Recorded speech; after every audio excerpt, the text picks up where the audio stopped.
Good morning, children. Class 2nd, subject Hindi.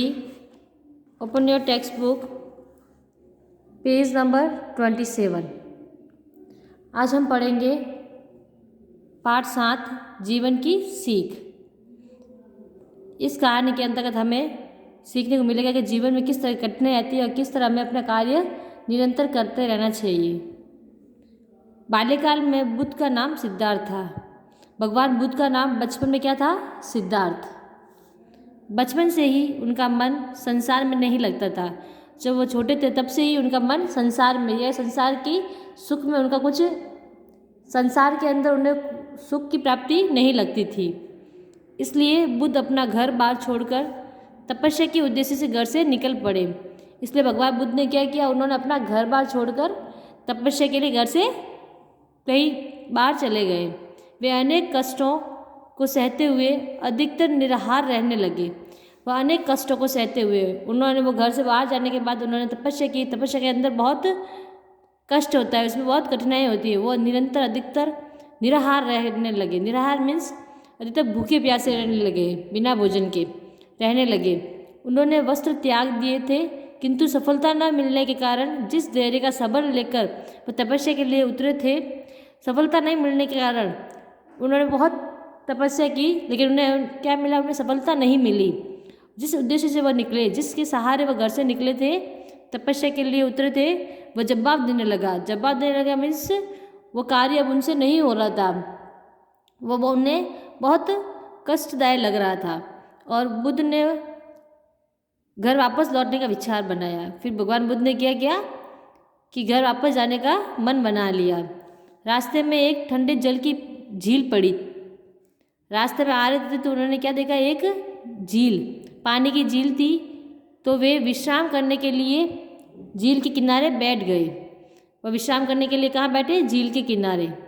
तभी उनकी दृष्टि एक गिलहरी पे पड़ी। तभी उनकी दृष्टि, उनकी नज़र कहाँ पड़ी? एक गिलहरी पे पड़ी, जो बार बार झील में डुबकी लगाती और बाहर आकर रेत में लौटती। क्या करती वह गिलहरी? बार बार पानी के अंदर डुबकी लगाती, उसके अंदर जाती और बाहर आकर रेत में लौटती। पुनः झील में डुबकी लगाने दौड़ पड़ती। वह क्या करती गिलहरी? बार बार अंदर आती और बाहर जाती, उसमें डुबकी लगा के वापस बाहर आती। ये देखकर बुद्ध को बहुत आश्चर्य हुआ। भगवान बुद्ध ने ये सब वहाँ बैठे देख रहे थे, तो देखकर उनको बहुत ही आश्चर्य, अचंभित हुए। उन्होंने उससे पूछा, भगवान बुद्ध ने क्या किया? गिलहरी से पूछा, नन्ही गिलहरी तुम ये क्या कर रही हो? पूछा, तुम्हें क्या कर रही हो? गिलहरी बोली, इस झील ने मेरे बच्चों को खा लिया है। उस झील ने क्या किया? बच्चों को खा लिया है ना, इसके अंदर बच्चे मर गए हैं। बच्चों को खा लिया है, इसलिए मैं इसे खाली कर दूंगी।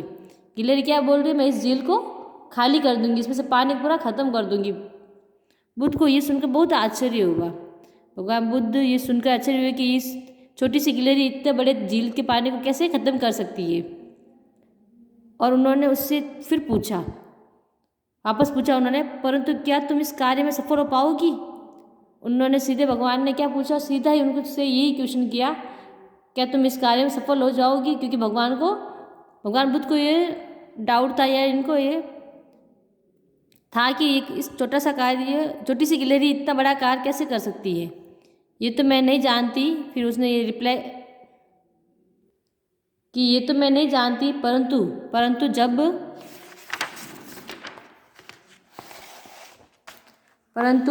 जब तक ये सूख नहीं जाती, जब तक ये पानी की झील है वो सूख नहीं जाती, मैं प्रयास करती रहूँगी। तब तक मैं क्या करती रहूँगी? प्रयास करती रहूँगी, हिम्मत नहीं हारूंगी, गिलहरी ने कहा। गिलहरी की बात सुनकर बुद्ध को आश्चर्य हुआ। गिलहरी की बात सुनकर भगवान बुद्ध को बहुत ही आश्चर्य हुआ। वे थोड़ी उत्सुकता के साथ बोले, इस जन्म में तो मुझे ये संभव नहीं लगता है। फिर उन्होंने बोला कि इस जन्म में तो ये कार्य संभव नहीं है। उनकी बात सुनकर गिलहरी ने बोला, भले ही ये संभव न हो और ये मेरा सारा जीवन इसमें लग जाए। गिलहरी ने क्या आंसर दिया, उत्तर दिया कि भले ही ये संभव न हो कि ये झील खाली ना हो पानी की, पर ये मेरा जीवन, पूरा जीवन इसमें लग जाए। पर इतना निश्चित है कि इस प्रकार थोड़ा थोड़ा पानी निकाल कर मैं अपने उद्देश्य की ओर बढ़ती रहूँगी। बोला है कि मैं हिम्मत नहीं हारूंगी। कहने का मतलब है कि मैं हिम्मत नहीं हारूंगी, भले ही मेरे कार्य मेरे से पूरा ना हो, पर मैं इसको निरंतर प्रयास करती रहूंगी जब तक ये खाली ना हो।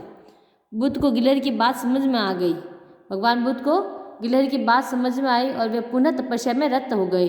मतलब भगवान बुद्ध को ये समझ में आया है कि अगर जीवन में हमें कोई सफलता न मिले तो यह जो कार्य अपने को कठिन लगे उस कार्य को छोड़ना नहीं चाहिए, निरंतर करने से उसकी सफलता अवश्य मिलती है।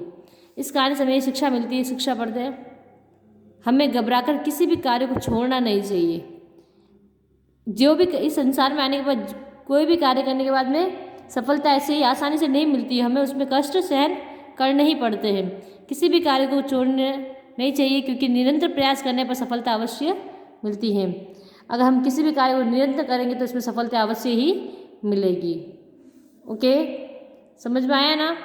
आगे का चैप्टर हम क्वेश्चन आंसर बाद में करेंगे। Thank you.